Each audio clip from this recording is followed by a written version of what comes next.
God is able. From disability to possibility.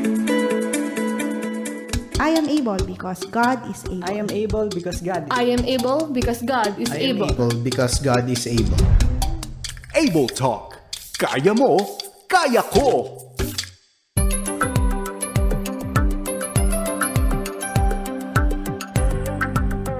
Sa pinagpalang umaga, hapon, gabi, saan man kayo sa mundo mga kaagapay. Welcome po sa God is Able at ako po muli ang inyong kasama, si Brother Paulo Sanchez.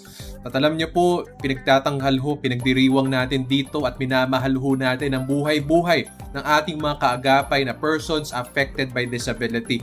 Tinatampok natin ang mga kwento nila, pinakikinggan ang kanilang mga pananaw sa bagay-bagay at syempre po ay ating pinagdiriwang ang ating pananampalataya sa Diyos sa pamamagitan ni Kristo Jesus. Pero yung pagpoproseso ba, yung atin hong pag-iisip, pagre-reflect at syempre ho, pagbabalik sa Diyos nung karanasan natin the past pandemic na sa awa ng Diyos at dawa talaga patapos na talaga itong COVID-19 pandemic na to throughout the world, kailangan din natin pag-usapan paano nga ba pinag-iisipan, pinagdadaanan, pinoproseso ng isang taong may kapansanan ang pandemya at ang mga hamon at bigat na dala nito.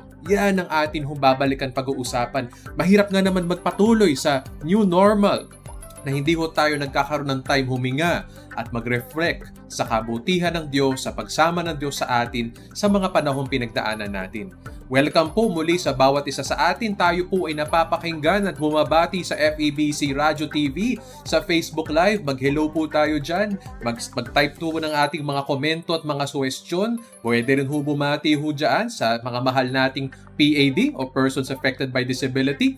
Bukod po dyan, tayo ay napapanood din sa YouTube channel ng 702 DZAS FEBC Radio TV at sa ating partner television channel, yung Channel 185 sa GCTV tuwing alas 9 hanggang alas 10 ng umaga tuwing linggo. Maaari niyo po kaming i-message sa smart number 0999-223-5675, sa globe number nating 0916-296-6620. Pwede rin tumawag sa landline, that's 8654-3322, local 401. Ang God is Able ay miyembro ng kapisanan ng mga broadcaster ng Pilipinas. At para sa kaalaman natin, ang God is Able ay isang samahan na binubuo po tayo ng iba mga volunteers mula sa iba't ibang mga members ng mga different churches of the body of Jesus Christ. Tayo po ay binubuo ng mga membro po ng iba't ibang denominations, churches at faith-based groups. Ngunit tayo po ay nagsasama-sama sa iisang Panginoon at iisang puso natin na madala ang pagmamahal at katotohanan ni Kristo sa mas nakararaming persons affected by disability o may kapansanan sa ating paligid.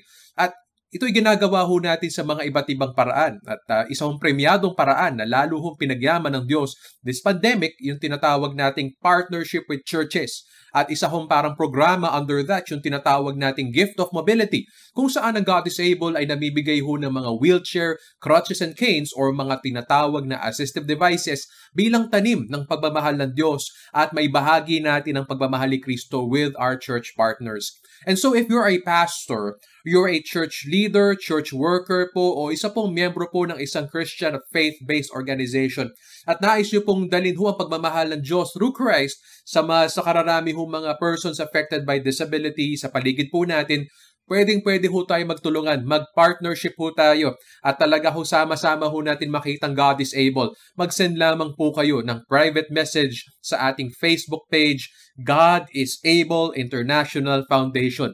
Yung sa Philippines po, dahil may mga ibang God is Able po pala sa ibang bahagi ng mundo, yung sa Pilipinas po. So welcome po again at ayoko na po i-delay pa napakaganda at napaka-espesyal ng usapan at ganun din po ka-espesyal ang ating kausap. Babalikan natin po ang ating napag-usapan nung nakaraang December. Kung naalala nyo po, nung Pasko magpapasko, meron tayo pong kaibigan sa God is Able na hinaranahan tayo po ng mga awit ng pananampalataya at awit ng pag-asa bago magpasko. At may mga bagay kami na pag-usapan doon na nais kong marinig natin ng mas malaliman at maproseso natin tong journey ho ng ating kaibigan together. Dahil po pati ho may kapansanan ay naapektuhan din ho ng pandemya. Nais natin marinig ano ang ginawa ng Diyos, how God is able in this man's life. And so muli ho, tinatawag ho natin, wini-welcome natin ang ating pong kaibigan volunteer po. Napakahusay na kumanta, napakahusay sumamba sa Diyos, kaibigang Alan Gonzalez. Alan, welcome to God is Able. Good afternoon po to everybody, and it's such a pleasure always and a privilege for me to be here with all of you po and share what God has been doing sa buhay ko po, and of course to hear as well from your comments, from your suggestions, di ba, Pastor Pao, what God has been doing in your life as well. Napapansin niyo po, hindi ko kaharap yung piano ko, hindi tayo kakanta ngayon. Simply, we just want to share what God has been speaking sa buhay ng bawat isa ngayong hapon, ngayong gabi. Umaga, hapon, at gabi. I like that so much, Alan. God is indeed speaking. Nangungusa po ang Diyos. Yes. And that's what we and Alan are inviting you to do. Hindi lang ho to kwento namin ni Alan, kwento nating lahat itong pinagdaanan natin. Doon ho sa mga nasa Facebook, why don't you comment there? Ano po, i-type nyo po dyan, what is your parang God is able story. Paano po talaga kayo sinamahan ng Diyos, kinilusan po at binless ng Diyos, especially the past couple of years. In a time po where we have lost a lot, we have suffered a lot, and certainly our hearts go out to those who have suffered and lost like us. But at the same time po, we can still experience po the faithfulness and goodness of God. But then ano po, you don't just realize that one day. Sometimes it takes a process. At mamaya, yan yung pangalawang bahagi ng interview natin with Alan today. But Alan, let me start with life before the pandemic. Bilang isang tao po na may visual impairment or blindness, you ended up in the singing, worship type of ministry. So as you were growing up, how did the Lord parang shape your being and lead you to this kind of worship ministry, this kind of art and craft sa buhay mo? Well, ever since I was a kid, kasi I grew up in church. Kasi when I was growing up, ang routine was Monday to Saturday, almost every Monday to Saturday. Hospital yan chemotherapy, all kinds of therapy with the cancer, yung cancer that I had sa mata ko. So, Saturday is half a day hospital pa rin, but then after that, we'll go somewhere, either we'll eat out or go to the mall. Pero yung Sunday, talagang nasa church yun, kaming buong family. Naging, automatic yun, na parang pag Sunday, dapat you have to wake up at this time because you have to go to church. And na-instill yun ng parents namin sa amin, na talagang pag Sunday yun, dapat nasa church kami. And I grew up like that, and I grew up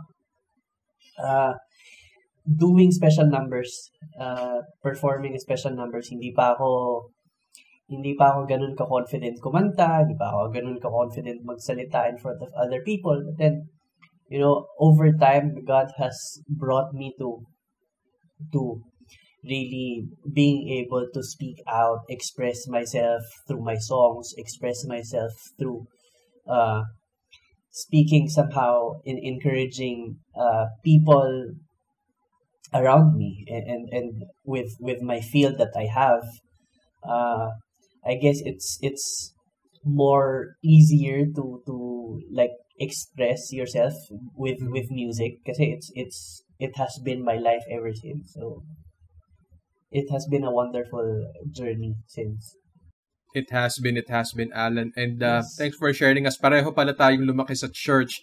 The Lord inspired you to sing, and ako naman, the Lord inspired me since childhood to preach. Kaya ayun po, mga kagapay, nandito sa harapan yung kaming dalawa ni Alan po, talagang only by God's grace. Talagang he impressed upon us certain things even when we were younger. Si Alan nga, while he was still going through parang yung treatment sa kanya kung cancer sa mata, but God is faithful, and he led us, including you sa nakikinig nito, to His will and to the ministry of the Lord. And so I guess Alan, through exposure, through immersion in the church community, ikaw na-hone ang iyong gift, ang iyong ability to sing in particular. So could you share more, paano ka na-train sa church setting pagdating sa worship? Kasi nung bata pa lang ako, aside from giving special numbers, Talagang yung mga brothers ko rin kasi exposed sila sa youth, ganyan, sa church. And my dad and my mom and my dad serves din sa church with alongside with their friends. So even in activities na hindi kami included ng mga bata, we usually witness our parents na kasama sila dun sa ministry talaga. So I guess that's what one of the things that made us involve ourselves, na through their example and through seeing them serving God in the church. Tapos nung youth na kami na yung unti-unting nasasalang to be worship leaders. Actually, it's my third brother first. Tapos nung after niya ako naman. So, and my youngest brother used to play the drums for us before he left. Right now, he's playing the drums for our church in New York.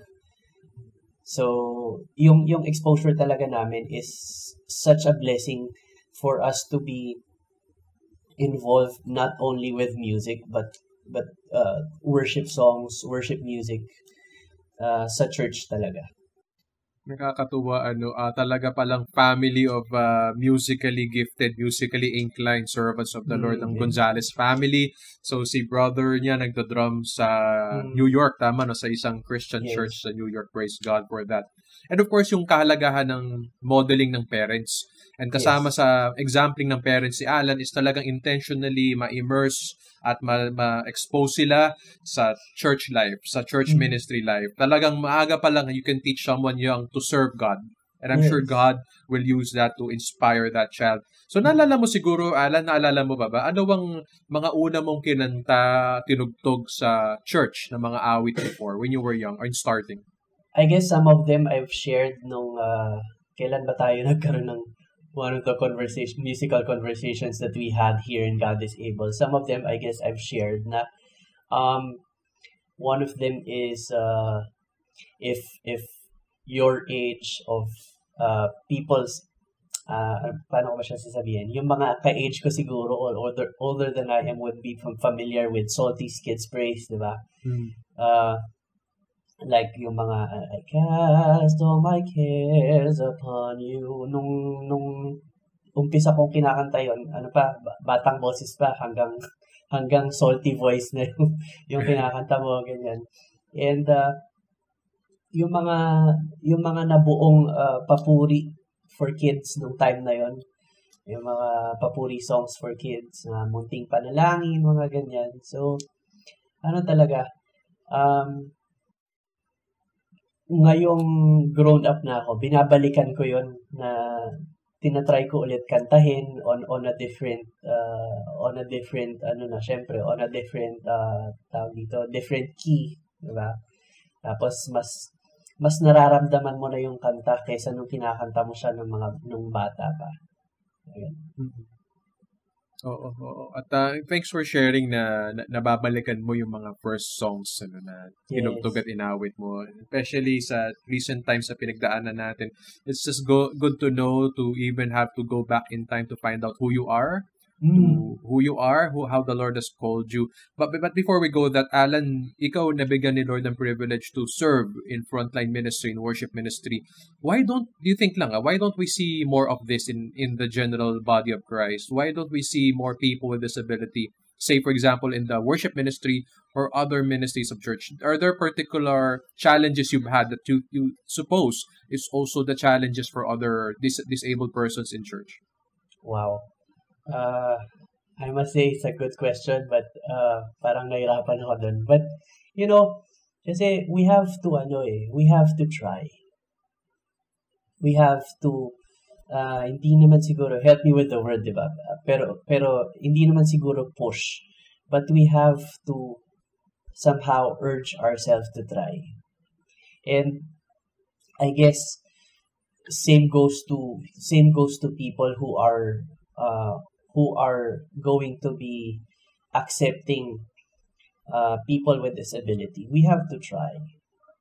Diba? Kasi we have to understand that lahat tayo can serve. we have something to contribute, no matter ako ang feeling ko before, pag parang ang liit naman ng contribution ko, or parang hindi naman ganun ka nakikita yung contribution ko, parang feeling ko ang liit niya. Pero we have to see things on a wider perspective, na no matter how small you start, being able to be parang being involved in the ministry is such a big part of what you can be in the future, diba? I can never imagine myself before that I will be, siguro ano na lang, the least example is somehow talking confidently than before.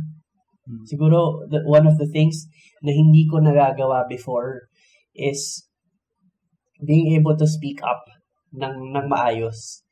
I was maybe some of the people in God is Able would see have seen it na before. I'm not that confident in talking, and who would have thought that I can at least try being a host for God is Able and other ministries as well. And siguro yung papasok pa rin doon yung inclusion.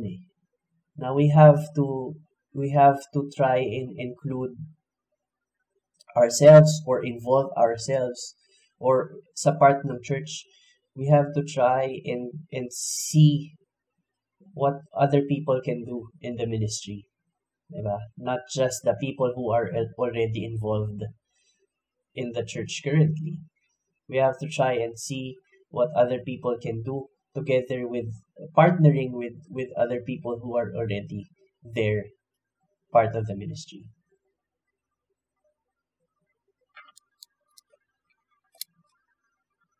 It's very, very important what you said, Alan, very timely as well. We have to be community. We have to be together. Community, yes. The Lord intended for us, redeemed us, so we can live, love, and serve together. And sabi nga ni Alan, it works both ways. Those who have disability, sabi ni Alan, if you're listening to this, you have to try. You have to try to be there, to be part of community, whether it's a church, a small group, and syempre, eventually, a ministry like worship ministry, ushering ministry. Wala naman hong mataas, mababa ho dyan. All of those are honoring God. You have to try. Kasi the enemy, your condition, and sadly, even people around you would want for you to hide na lang. Magtago ka na lang, wala ka namang may contribute. Maliit lang yan, o baka maging pabigat ka lang kay pastor, sa small group leader, sa church. Do not believe those lies. Huwag mo paniwalaan yun. You matter. You matter. If you're listening to this, you're so discouraged right now, and you have a disability that's like a double weight upon you, lalong pinapabigat ang buhay mo these times. Mahalaga ka. Mahalaga ka sa Diyos. Mahalaga ka sa church. Nais ka namin makasama. And the second part, Alan said, is we the church have to try. We have to try to see them. To see the persons with disability around us. Sabi niya, the word is inclusive. To include them. Isama sila sa buhay ng church, as if para wala silang kapansanan. Makisama sa kanila, kumain kasama sa kanila, kausapin sila, at kasama ho dyan, bigyan sila ng pagkakataon magsilbi sa Lord. And Alan, as someone who has been serving the Lord for many years, what has the Lord shown you about someone with disability in ministry? Can someone with disability thrive and become excellent in ministry? And paano yun pinakita ni Lord sa'yo? Well, just like any other person, I must say na there are challenges as well.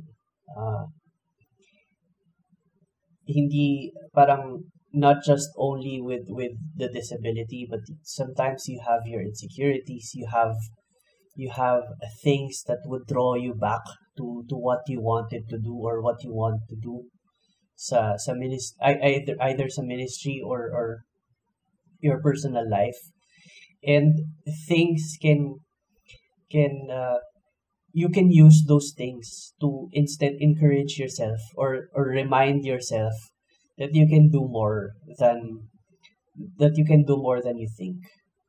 Well, sabi nga, one song that says there's one song that says, "There's nothing that our God can't do." So think about that. When you think about that, you will be able to remind yourself na kung si God, He can do everything and anything in my life. Why can't I try? Diba? I've been sharing with you in one of our conversations on our messages, right? That there are instances wherein I lose the sense of focus on what I want to do. Even, sabi ko nga kahapon, diba? Even with the passion that I have for what I'm doing, my music, because of overthinking, I guess, because of worry, because of the pandemic as well, because of not being able to do what you usually do in pre-pandemic, di ba? It becomes discouraging sa atin.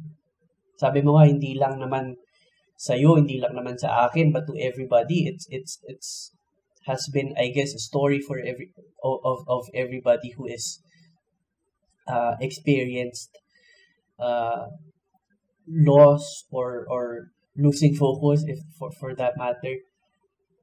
Merong something na nagpipigil sa atin, di ba? Sabi nga natin, sometimes the enemy could creep in and stop us from doing what God has been telling us to do. Diba? Yes. But the thing is, let us not let go of that truth. Yeah. Thanks for sharing that, Alan. And we'll certainly like to follow up on your recent experience, especially sa pandemic time. Yeah. Mga kagapay, I just picked up earlier what Alan said. You know, it's not just naman that your disability lang ang nais po i-deal ng Diyos sa buhay po natin. Sabi ni Alan, as human beings, all of us, as broken human beings, we are insecure. Minsan po tayo po ay proud. Minsan po ay hard-hearted or stubborn, hard-headed tayo. We're all just human beings. We all need the Lord. And praise be to Yes. God. God is faithful. The Lord is always there. Sabi nga sa word niya, He is patient towards us, not desiring that we be destroyed, but to come to know Him in Christ Jesus. And so, as the Lord has been patient with us, at maniwala ka, the past pandemic, God has been patient and kind with us.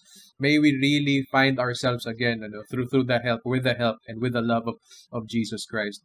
Kaya lang talagang minsan dadaan tayo lahat sa pandemic eh. And Alan was sharing with us, siya mismo ay wala ng focus. Sabi niya parang natuyuan o nabuhusan ng tubig ang kanyang fiery passion for the Lord, for worship, for singing, for ministry.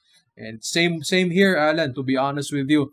Because of the pandemic, I've been very much in touch even with the darkness in our minds and in our souls. Right, Our yes. sabi mo nga, insecurities, our pride, our hard-heartedness, sometimes our desire to want things to go our way or for things to happen the way we want them to. Anyway, nagko-confess na po ako in this broadcast, but I am also a human being Yes. like you. Alan, you'd like to That's talk true. about more about your struggle. Sabi mo you had focus and passion concerns. Paano yun specifically nag-manifest in relation to your daily walk and also your ministry life?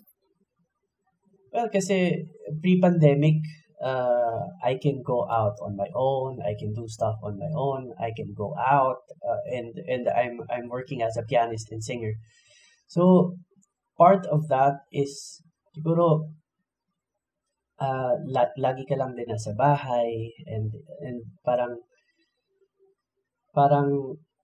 and I'm on this season right now wherein I'm waiting for my papers. Probably Pastor Paolo, we've been talking about this since I guested a few times before already, that I'm waiting for my papers. I'm waiting for me to go back to the States, and worrying about those, thinking so much about those I guess it's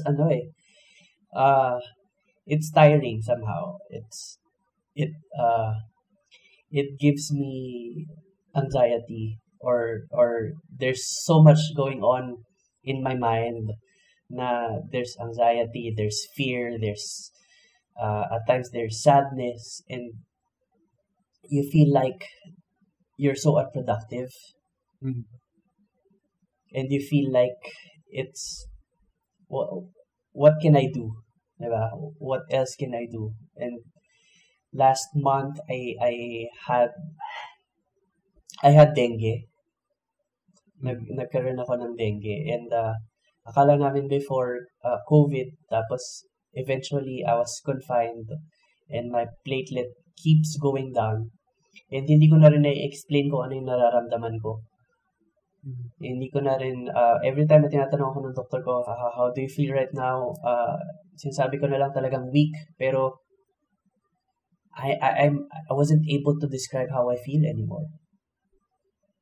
And kasi natatakot na rin ako. So hindi ko na rin masabi kung ano yung nararamdaman ko. And nung gumaling na ako, ang sabi lang ng doktor sa akin, parang, you got us scared with your platelet going down. And it's just God's blessing really na bumaba na siya ngayon, umakyat na ulit, bumalik na siya sa almost normal. Nung time na pinauwi ako, hindi pa siya ganun ka-normal, pero sabi ng doctors ko, it will go up na eventually.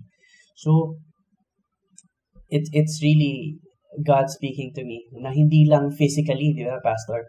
Hindi lang siya physically, it could drain us emotionally, and sabi ko nga sa'yo nung magkausap tayo off air, it's scary. It is scary emotionally, it is scary spiritually. Parang, Lord, am I doing the right thing in serving you? Why am I feeling like this? But God would keep on talking to you, saying, just don't let go. Sometimes you don't have words na eh. Sometimes you don't have words, but just crying out to the Lord, say, Lord, I'm here. And I know that you're there. And I know that you continue to be with us. You will continue to give us strength. And somehow we have, sabi ko nga kanina, let us keep on trying. Let us keep on seeking. Diba? Even, sinishare ko before, even in the smallest possible things na makikita natin na pwede tayong ma-encourage. Or even in the littlest things that we can see, that we can be grateful about, that we can be thankful about. Let us try to seek those things. Pastor Paulo. Alan, thank you for your honesty and vulnerability and your sharing sa buong bansa right now sa mga kaagapay natin.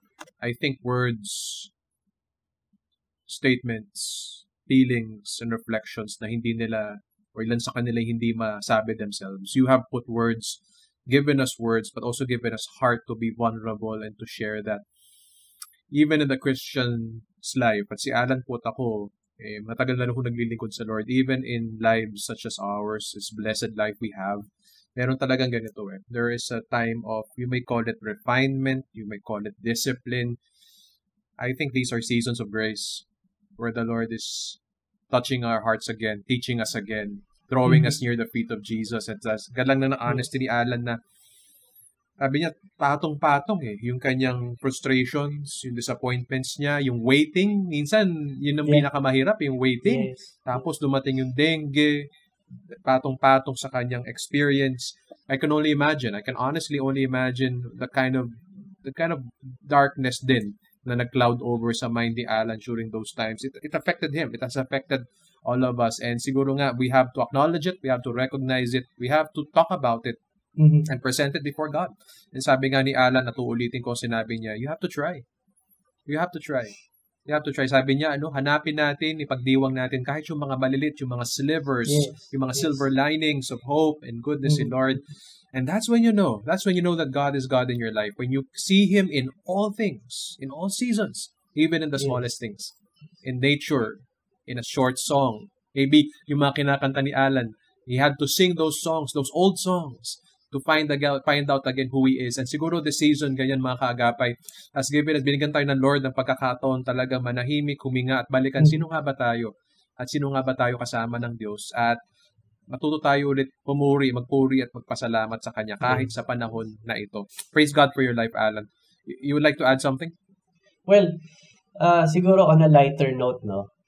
Sabi ko nga kanina, let us look at even the smallest things, 'di ba, sa life natin. Siguro one of the things na binalikan ko, aside from my songs, nung bata kasi ako, mahilig ako sa Lego eh. So ngayon pinagtatawanan ako ng mga pamangkin ko. There was a time in I think late last year, I keep on buying Legos online. Wala lang, parang maybe I can show you pictures sometimes, but bumubuo ako nang hindi ko rin alam kung ano yung nabubuo ko. So when we see that in God's perspective, 'di ba? Hindi natin alam kung ano yung bubuuin ng Panginoon para sa atin. Amen. 'Di ba? Yes. We have to always witness what He can do sa buhay natin. No matter how, sabi nga natin kanina, 'di ba, yung waiting season, sobrang pwede, it can have a different effects in you. Na excited ka, one day you're excited, one day you're wondering what's going to happen, and one day you get frustrated and what's going to happen. But only Him knows. Yes. 'Di ba? Yeah. Sometimes we have to see the proof. 'Di ba? Sometimes you have to see the proof on ano ba yung truth dun sa sinabi mo sa akin. Kailangan pakita mo yung, 'di ba? Parang in our world, 'di ba? Sige, pakita mo sa akin yung resibo. Para malaman ko na binili mo siya talaga. Malaman ko na ikaw yung bumili or something like that. Pero in his case, only Him knows what's going to happen. And sabi nga natin, 'di ba?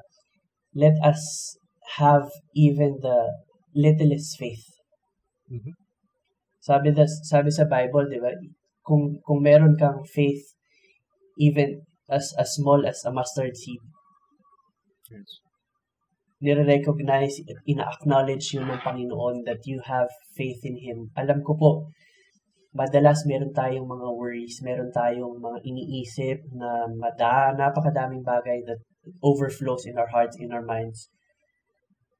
Pero ang wag po natin bibitawan, yung pananampalataya na pwede nating hawakan in all seasons of our lives.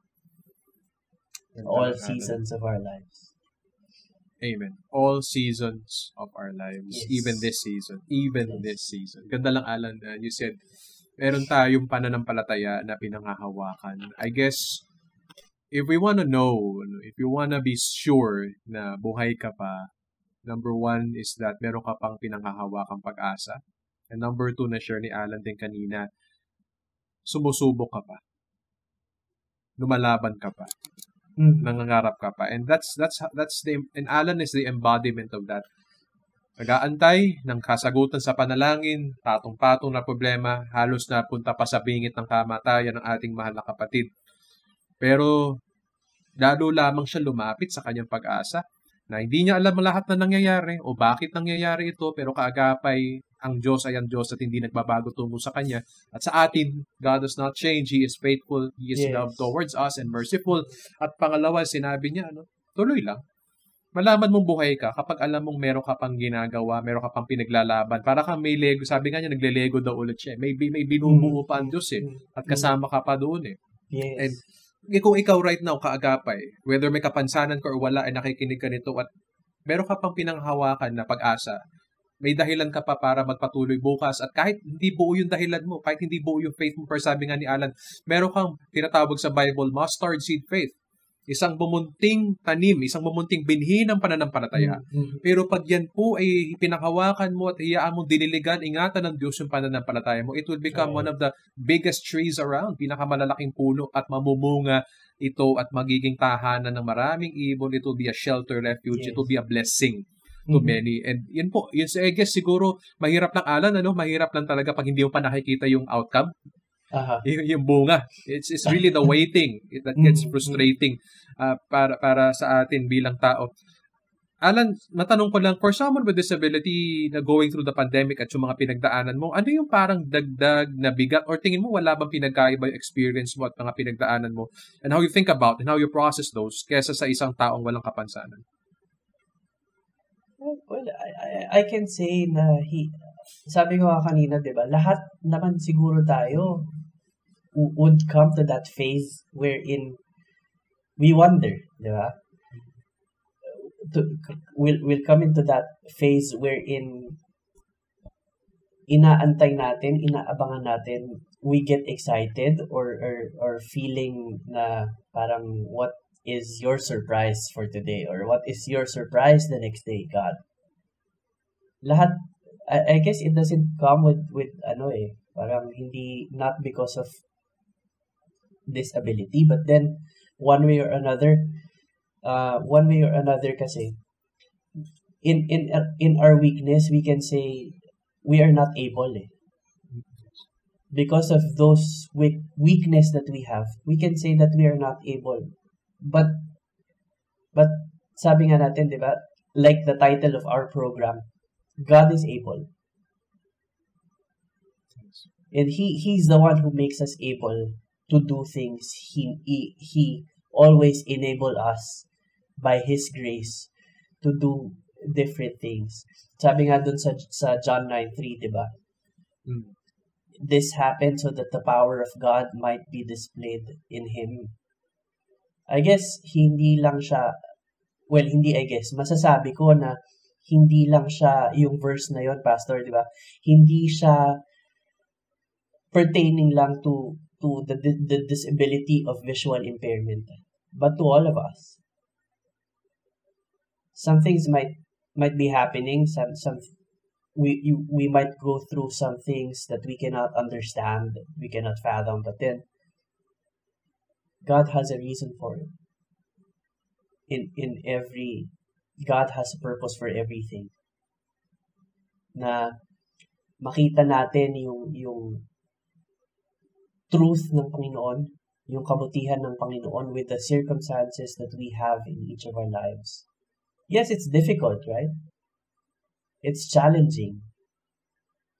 And it's draining sometimes. Pero we have to hold on to it. Huwag tayong bibitaw. Diba? Huwag tayong bibitaw, mga kagapay. Huwag kang bibitaw. Huwag tayong bibitaw. Ang Diyos ay nandyan pa rin at ang Diyos ay may ginagawa pa din, parang ang sinabi ni Kuya Alan, tinatayo pa yung ating Lego house, yung ating Lego building block. Yung paradise, yung new heaven and new earth sa buhay-buhay natin, dinatayo at tinatapos pa ni Lord. At sabi nga sa salita ng Diyos, yung Diyos na nagsimula ng mabuting bagay sa iyo, tapat siya, He is faithful to complete it in Christ Jesus. Huwag kang sumuko sa pangako na yun. Antayin mo, kapatid. Mag-antay kang maging tapat ka na makita mo habang nabubuhay ka pa. At sa buhay ng pamilya at mga mahal mo, yung mabubuting bagay ng Diyos. Lilipas din itong pandemya, kapatid. Lilipas din ito. And I guess tayo po ay tinawag lang ng Diyos na magpahinga sa Kanya. Let us rest in Him. Let us also be kind to ourselves and to other people. Hindi ho nakakadagdag sa buhay natin po yung toxicity ba? Yung atin pong lack of grace sa bawat isa at sa ating sarili. Kaya nga si Kuya Alan ay naglaro muli. Ako, Kuya Alan, I just watched a movie the other day. Sabi ko nga, it's been my first time in a cinema house, in a theater in 2 years. Sabi ko, I am a movie person. Natigil tong mga bagay na to dahil sa pandemic But now that it's coming back, I pray for good. Balikan natin tong mga simpleng maliliit na bagay na nagpapasaya, tong mga kindnesses natin. Alan, you've been talking about the present, but how has this affected naman in our future? And how has our faith impacted our, for example, view of the future? Itong marami kang pinagpe-pray, Alan, eh. Yung biyahe mo potentially sa US, your life there, yung ministry mo dito, what else the Lord will do sa future. Everything when it comes to with the future, Alan. Meron bang tinuro ang Lord sa iyo? Parang disciples lang eh. Sabi ng mga disciples kay Jesus, teach us how to pray. Did the Lord teach you how to pray about your future, everything concerning your future, and how has the Lord influenced your prayer life, your spiritual life in relationship to the future that you're praying for? Well, I can say na God continues to show me from the start pa lang siguro that I can understand life around me na. I can say na ang Panginoon consistent sa pagpapakita sa akin na there is more that I can do. Sabi ko nga kanina, 'di ba, kahit gaano kaliit na bagay pa 'yun, kailangan mong i-acknowledge or i-consider na parang meron pa pala akong pwedeng magawa. And I never thought, sabi ko nga kanina, I never thought that I would be able to do things even kahit online pa tayo, 'di ba? I can manage to go online and do things, perform for other people as well kahit naka-online na. I never thought that I would be able to go through a virtual seminar, leadership seminar, discipleship seminar na even if it's an online thing, to be able to share the gospel with other people. Shout out to my Haggai 400 family. Yeah, so yung excitement na madami pang plano. Sabi nga natin, 'di ba kanina, ang dami pang binubuo ng Panginoon sa buhay mo, sa buhay ko. And including that, sabi, you shared kanina about me going to the US, my life, being there as well. And right now, I'm also looking at the future, having my own family. Pero sabi nga natin kanina, only God knows who will be able to unfold yung story na ibibigay niya pa in the future sa buhay ko at syempre sa buhay ng bawat isa sa atin. And again, every time na nag-share ako, hindi lang siya to encourage yung mga makikinig sa atin, hindi lang to encourage yung mga manonood sa atin. Kaya ako napapaiyak kanina kasi sabi ko, parang back to you. Na babalik sa'yo eh. You'll be able to remind yourself as well na dapat sinasabi mo yun sa sarili mo. Na dapat yun yung nararamdaman mo sa sarili mo. Though how discouraging those times can be, or discouraging seasons can be. You have to remind yourself to try and hold on. Thanks for sharing those encouraging words, hope-filled words, Alan. And pinagkatiwala na po ni Alan. And I also agree with him because that's also been my prayers. That's how God adjusted my prayers as well. It has really been more surrender, more trust sa Kanya, less of expectation, less of parang minsan nagpe-pray tayo, may mga kondisyones pa ho tayo at mga terms and dapat conditions Lord, kay Lord. Dapat Lord, total, tapat naman ako Lord. Kumbaga si Alan, worship leader ako Lord for many years. Ako, dami ko na preach Lord baka pwede naman, baka naman Lord. Pero sabi ni Lord, may mas maganda at mas mabuti para sa'yo. At kung kailangan ka dumaan sa pandemya para maintindihan at ipag-pray mo yung mas mabuting bagay na yun, ayan na, nandito na tayo. Pagpasa Diyos na natin lahat. But of course, Alan is still, sabi ko nga kanina, this is the process. This is a journey. Hindi to, bukas pagising ni Alan, kakanta siya ng isang 10-song set with all smiles and all fire.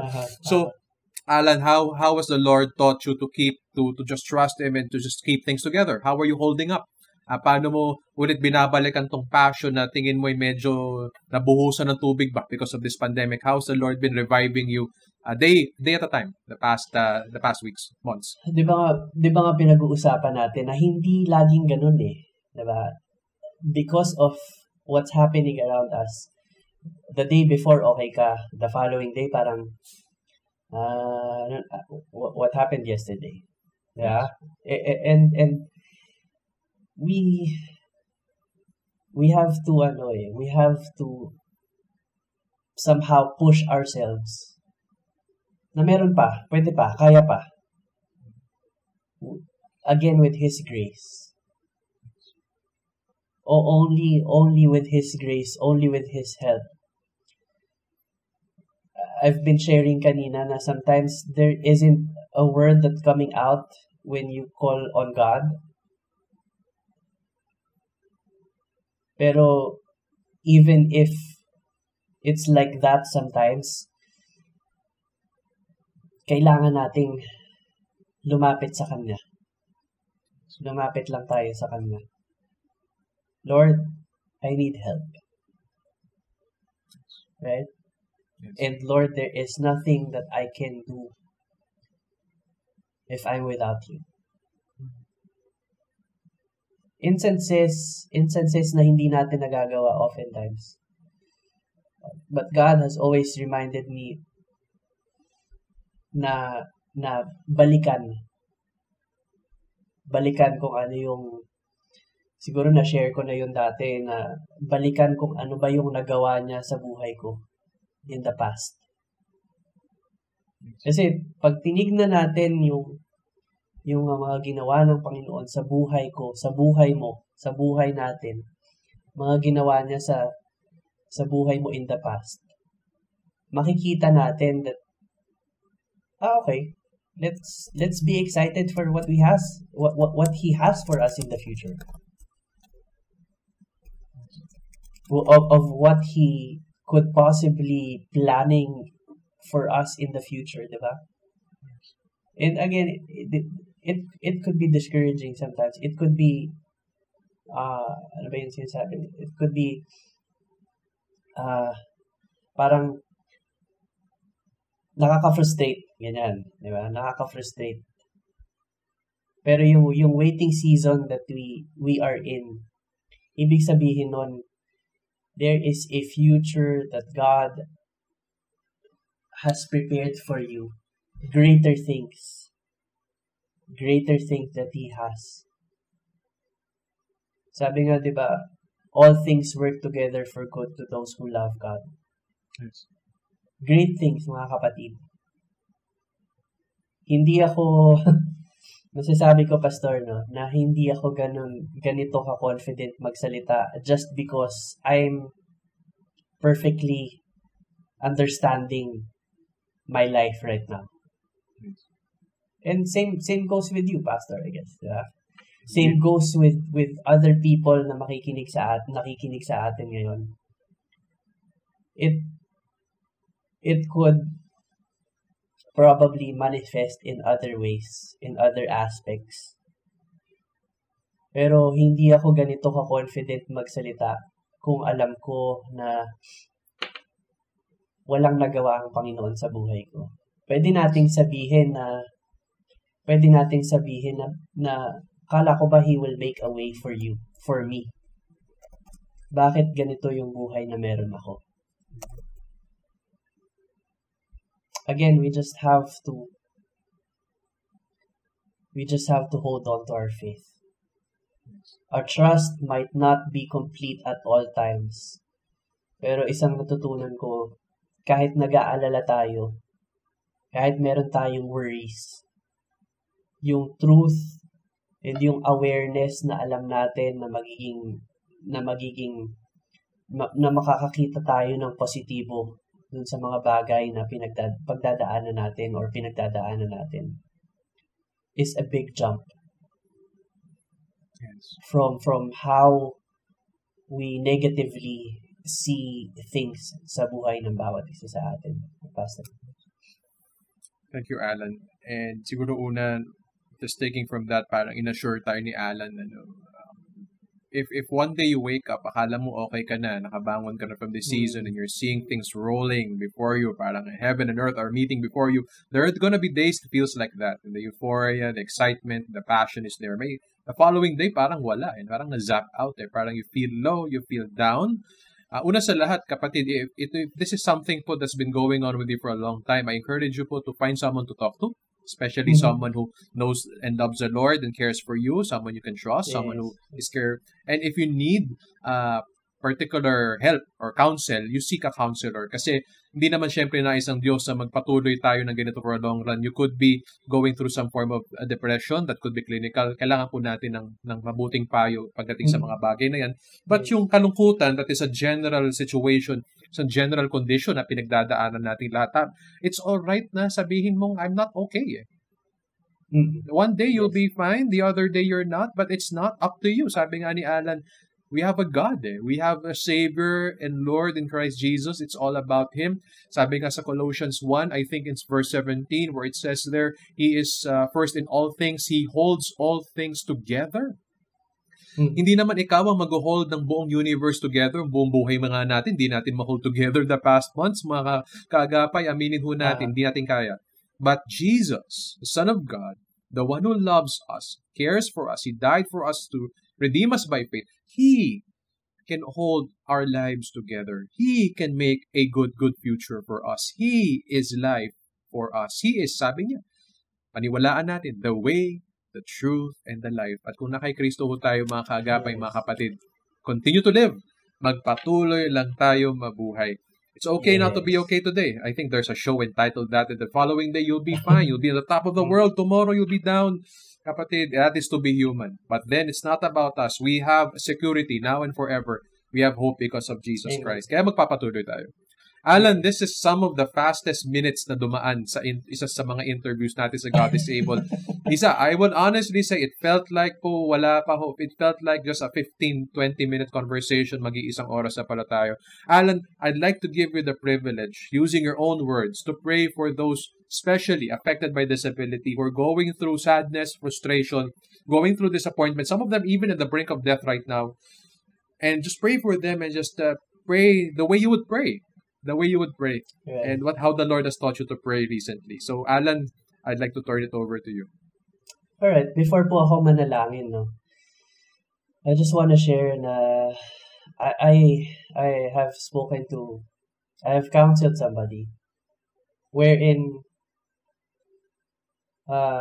somehow na-shock ako dun sa statement wherein this person said na somehow she's disappointed that she's still waking up. Nakakalungkot, di ba? Na because of circumstances in life, we get disappointed even waking up. When we should be grateful na buhay pa tayo. Meaning, there's still life. And meron pa tayong pwedeng gawin. Diba? There could be more to do in our lives. So as we pray right now, sabi ko nga, as we pray, kausapin po natin ng Panginoon na parang kung paano natin kausapin ng kaibigan. Ang isang mabuting kaibigan na makikinig, na though it's a silent voice, magsasalita, mangungusap sa atin. Let us pray like that. Let us talk to Him. Directly communicate with Him. What you feel, what you see, what are you experiencing? Though alam ng Panginoon, nakikita, naririnig ng Panginoon yun. Let us express ourselves. Father God, nagpapasalamat po kami sa mga panahon na may mga challenges kami. Hindi dahil masaya ang magkaroon ng challenges sa buhay, kung hindi. You teach us to have faith in You. You teach us not to let go. And You teach us to be looking forward to greater things sa buhay ng bawat isa sa amin. At sa iyo po namin itinataas lahat ng mga bagay na ito. Mga mga bagay na nagdi-discourage sa amin, mga bagay na nakakapagpahina sa amin. There's nothing that we can do without you. Nothing that we can achieve, accomplish na hindi ka namin kasama sa buhay namin, Panginoon. Tulungan mo po kami na makita ang kahalagahan ng aming mga challenges para kami ay maging matatag. Kami ay palakasin ng mga bagay na dumadaan sa aming mga buhay. Patawarin mo po kami dahil sa mga pag-aalala po namin. We may be forgetting how good you are sa buhay namin, Panginoon. And if there could be someone ngayon po na hindi nakakakilala sa iyo, mangusap ka po sa kanyang puso. Mangusap ka po sa kanyang buhay. Na kanya pong makita na ang buhay sa iyo ay hindi man perpekto. Ang buhay sa iyo ay merong pagpapala. Pagpapala sa likod ng mga lungkot, sa likod ng mga pag-aalala, sa likod ng mga bagay na minsan hindi namin naiintindihan. Panginoon, sa iyo po namin ininalapit, sa iyo po namin pinagpapasalamat, sa iyo po namin inaalay ang pag-asa na meron po kami sa buhay namin dahil alam namin na binigay mo ang greatest gift na ibinigay mo sa amin ay ang pag-aalay ng iyong anak upang kami ay ma-save, upang kami ay upang makita namin sa aming mga buhay ang katotohanan na ang pag-ibig na nagmumula sa iyo ay ang pag-ibig na totoo. We thank you, Father. We thank you. In Jesus' name we pray. This is our prayer with thanksgiving and hope. Amen. Amen. Amen. Maraming salamat, Alan. Sana po nakita ho natin sa kwento ho ng buhay niya mula sa umpisa, sa kasalukuyan at sa hinaharap po niya. Diyos at Diyos lamang. Si Kristo at si Kristo lamang. Maraming salamat po mga kaagapay. Ito ang programang God is Able. Nawalaan ay katatagan at pag-asa na natanggap ng bawat isa sa ating ngayon. Para sa bawat Pilipino PWD, ako po si Brother Paulo Sanchez. Makita natin, maniwala tayo from disability to possibility. God bless you and we love you. God is able, from disability to possibility.